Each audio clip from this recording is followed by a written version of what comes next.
राणा साहब ये बताइएगा कि ये अलीमा खान साहब के दोनों बच्चे पकड़े गए, हम कहते थे कि मुज़ाकरात हो जाएंगे, बातचीत हो जाएगी। हुकूमत कहती है जी कि एक सोशल मीडिया नेटवर्क चला रहा था, दूसरा 9 मई में मुलव्वस था, इसलिए उनकी गिरफ्तारियाँ हुई हैं, पुलिस का ये भी कहना है। लेकिन असद कैसर साहब इन हालात में कहते हैं कि मियाँ नवाज शरीफ साबिक़ वज़ीर-ए-आज़म तमाम फ़रीक़ैन को इकट्ठा बिठाएँ। क्या मियाँ नवाज शरीफ बिठा सकते हैं? PTI, PMLN, पीपल्स पार्टी, तमाम सियासी जमातें मियाँ नवाज शरीफ के कहने पे मिल बैठ कर मुज़ाकरात कर लेंगी? ये असद कैसर ना बहुत शरारती हैं, ये करते हैं शरारतें। अब वो मियाँ साहब को आगे लगाना चाह रहे हैं और मियाँ साहब को वो समझ रहे हैं वो इतने भोले कि वो इस चक्कर में आ जाएंगे कि जी मैं अब सबसे बड़ा लीडर हूँ और सबको इकट्ठा कर लूँगा। मियाँ साहब का कोई ऐसा मूड नहीं है। अच्छा, अगर मियाँ साहब ने इस्टेब्लिशमेंट से लड़ाई ही लड़नी होती तो वो अब से साल एक पहले उनकी लड़ाई बनती थी प्रैक्टिकली, जब उनके साथ हाथ किया गया, उन्हें यहाँ बुलाया गया चौथा वज़ीर-ए-आज़म बनने का कह के और फिर नहीं बनाया गया। तो लेकिन मियाँ साहब ने वो भी डाइजेस्ट कर लिया, तो मियाँ साहब को उनके चक्करों में नहीं आएंगे। हाँ, लेकिन एक बात मैं बिल्कुल कहूँगा, जी जी, पाकिस्तान में इस टाइम अगर हम लैग कर रहे हैं तो ऐसे पॉलिटिशियंस को जो बड़े मुदब्बिर हों, जो ये छोटे छोटे बच्चों की तरह नफ़रत, बदला और इस दूसरे को कुचलना, इससे बाहर निकल के एक स्टेट्समैन का रोल अदा करें। बिल्कुल ठीक। मियाँ साहब के पास मैं तो हाँ ये समझता हूँ प्रैक्टिकली मियाँ साहब के पास ये एक बेहतरीन मौका है पॉलिटिकल रिवाइवल का और अपने आप को एक दफ़ा प्रूव करने का कि वो एक दफ़ा ये कह दें कि इमरान खान के ख़िलाफ़ जितने मुकदमात हैं अगर वो सियासी हैं तो वो ख़त्म होने चाहिए। ये पकड़ धक्का अपनी बेटी को ही समझा दें कि तुम्हारी पुलिस जो है ये आके लोगों को उठाती है, 26, 27 माह बाद उन्हें याद आता है कि ओहो ये बंदा तो हमें मतलूब था, जबकि 27 माह वो पूरे मुल्क में फिरता रहता है। तो अपनी बेटी को ही समझा दें कि ऐसा ना करें। लोगों के घरों में पुलिस भेज के तोड़ फोड़ कराती है, ख़वातीन से आप वो ऐसे कराते हैं, वो ना करें। तो नवाज शरीफ साहब के पास बेहतरीन मौका है कि वो पाकिस्तान के एक ऐसे लीडर के तौर पे सामने आ सकते हैं जो सबसे सीनियर भी हैं और जिसका वसी कल्ब है, माफ़ी का भी है। लेकिन मुझे ऐसा लगता है कि मरियम साहिबा उनकी बात मानने के मूड में नहीं है, ना शहबाज शरीफ, और ऊपर वाले तो बिल्कुल ही नहीं है। बिल्कुल ठीक है। रज़ी साहब, क्या मियाँ नवाज शरीफ ये किरदार अदा कर लेंगे? और दूसरी जो राणा साहब ने बात की कि क्या ज़रूरत थी 27 माह बाद जो है उठाने की, और अगर उठाना था पहले गिरफ्तार कर लेते, मुल्क के अंदर वो मौजूद थे, चले वापस जब आए थे, तो क्या ये सियासी इंतकाम तस्वर नहीं होगा? देखिए, मैं वो पंजाबी का मुहावरा है कि कुड़ी ते वसना चाहती है, पिंड महल्ले दे चक्के नहीं वसन देंदे। PTI तो मुज़ाकरात करना चाहती है, इसार राणा वर्गे विच मुज़ाकरात नहीं होने देंदे। क्यों? अब देखिए ये भी मरबा राणा साहब ने पा दिया है ना। हाँ, महमूद मेरे तो पार्टी है। पहले भी लोग जो है ना अपना मरबा राणा साहब के ऊपर डाल देते हैं अक्सर। राणा साहब, मलक साहब गालते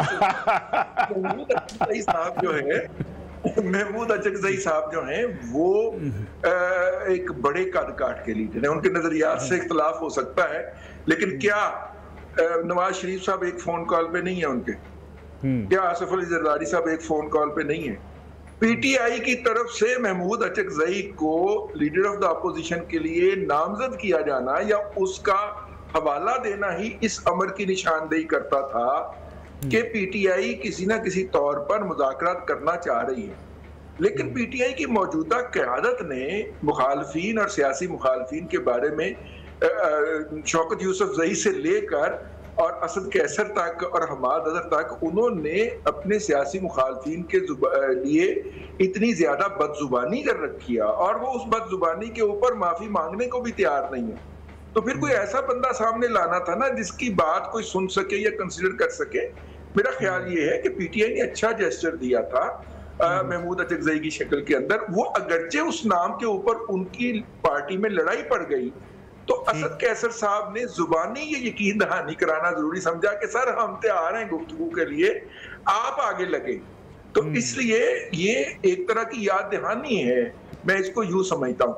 अब दूसरी तरफ आ जाइए, जो आपने बात कही है कि 27 महीने एक बंदा फिरता रहा। देखिए, जंग के दौरान पाकिस्तान की सिग्नल कोर ने चित्राल के अंदर कोई बंदा लाहौर से अपने ससुराल गया हुआ था और कुछ अनयूजुअल सिग्नल्स पकड़े और उन सिग्नल्स की तलाश करते हुए जब पीछे तक जाया गया कि कहां से वो सिग्नल जनरेट हो रहे थे, तो वो सरहद पार से हो रहे थे, उसको नजरअंदाज किया गया। फिर वो साहब जो थे वो अपने मैके तशरीफ ले आए लाहौर में, यहाँ पे फिर उन सिग्नल्स को यहाँ के लोगों ने पकड़ा, सिग्नल कोर ने पकड़ा कि जनाब ये पाकिस्तान और भारत के दरमियान जो है वो स्टैंड ऑफ चल रहा है, और मतलब वायरलेस की बजाय और किसी चीज की बजाय एक नई तरह का सिग्नल जो है वो जनरेट हो रहा है तो और आ रहा है। और जब उसको डिकोड किया गया तो वो किसी साहब ने हमाकत करते हुए अपने वो जो टैबलेट होता है ना उसके साथ मुंसलिक किया हुआ था। फिर टैबलेट से तो डाटा उठ जाता है ना, ये सारी चीजें कंसिडर करने के बाद जो हैं छोटे भाई जो हैं उनको गिरफ्तार किया गया है। यानी आप कह रहे हैं, आप बड़ा इल्जाम लगा रहे हैं रजी साहब कि इंडिया के साथ राब्ते में थे अलीमा खान साहब का बेटा। मेरे पास इंफॉर्मेशन है, बाकायदा जिम्मेदार लोगों ने बताया इस हवाले से कि असल में तो एक भाई जो है वो उसकी जमानत हो जाएगी, दूसरे की नहीं होनी, उसके साथ ये वाला मसला मुंसलिक है। और वो जो फ्रीक्वेंसी वगैरह भी उन्होंने बताई थी, वो मैं चूंकि एक अनपढ़ आदमी हूँ तो मैं वो आपको राणा साहब मैं राणा साहब से इस पे कमेंट, राणा साहब ये तो बड़ी खतरनाक बात है। पहले ही पीटीआई के ऊपर इल्जाम है कि जो मुल्क दुश्मन अनासर हैं, सोशल मीडिया वॉरियर, उनके साथ राब्ते में रहते हैं। अच्छा, ये सिग्नल पहली दफ़ा तो नहीं पकड़े गए, फातिमा जिन्ना के भी पकड़े गए थे, पहली राह के एजेंट वो थी, ठीक है ना। फिर सिक्योरिटी रिस्क बेनज़ीर भी थी, भुट्टो भी गद्दार था, नवाज शरीफ साहब ने भी अब मुंबई हुआ मामले में जो है वो किया था, इमरान खान की तो पूरी जमात ही है। तो ये सिग्नल को पहली दफ़ा तो नहीं खैर पकड़े गए। तो दूसरी बात ये है कि जी है नहीं, जब उन्हें कैसे कि अजमल का साहब पाकिस्तानी चीख है तो कहा गया था कि ये पाकिस्तान के नैरेटिव को सबसे ज़्यादा नुकसान पहुँचाया है, ठीक है, मुंबई अटैक में। तो मैं समझता हूँ कि क्या कहते हैं, बहरहाल रजी को मैं बड़ा भाई कहता हूँ और लाइव आपके सामने कह रहा हूँ कि इसे बड़ा भाई कहता हूँ। मैं नहीं चाह रहा कि रजी से मेरी इस बात पे लड़ाई हो कि हम सिविलियन को कितनी आसानी से गद्दार और भारतीय करार दे देते हैं और एतमाद के साथ। छोटे बात में कोई नहीं करांगा ही नहीं, मैं करांगा ही नहीं। मलिक साहब दा प्लेटफॉर्म ऐसा है कि मेरा सारा जहर मुक्के होता, मैं बड़ा ठंडा ठार हूँ ना, ठीक है ना। लेकिन मैं ये समझता हूँ मैंने जितनी बात कह सकता था मैंने कह दी। मेरा ख्याल है कि आप उन्हें सज़ा दे दें, कोई बात नहीं, और सज़ा यही है कि वो इमरान खान के भांजे हैं और वो जेल जाके मिलते रहे या वहाँ खड़े रहे।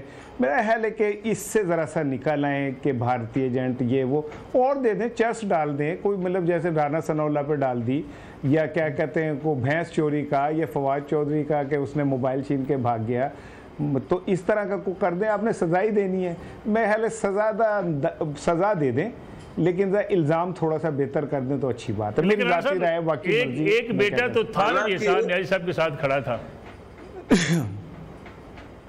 मैं तो कह रहा हूँ कि भाई उन्हें दे दें सजा। जो मोबाइल छोड़ मलिक साहब जो मोबाइल छीन के भागते हैं वो अमेरिका में बैठे होते हैं, वो यहाँ पे नहीं होते। अच्छा नहीं, भैंसे भी चोरी करके भाग जाते हैं, वो कोई मसला नहीं है। मैं तो ये कह रहा हूँ कि ये सारा जो वो अमेरिका में जाके भागते हैं, जो अपने लीडर के दोनों मोबाइल चोरी कर लेता है सियालकोट में, अमेरिका में बैठा हुआ है। नहीं, वो जिसकी आप कह रहे हैं ना, ये तो अब तरदीद उन्होंने करनी है, लेकिन मैं ये समझता हूँ कि भाई ये जो आप FIR काटते हैं ना रजी भाई, आप नहीं काटते, मैं वैसे कह रहा हूँ, मैं कह रहा हूँ कि दे दें यार सज़ा जितनी मर्जी दे दें, लेकिन अगर आप ये सर्टिफिकेट जो हम बड़ी आसानी से बांट देते ना कि ये काफिर है, ये वतन पर दुश्मन है, ये यूँ, थोड़ा सा इससे निकल आए यार, अच्छी बात है।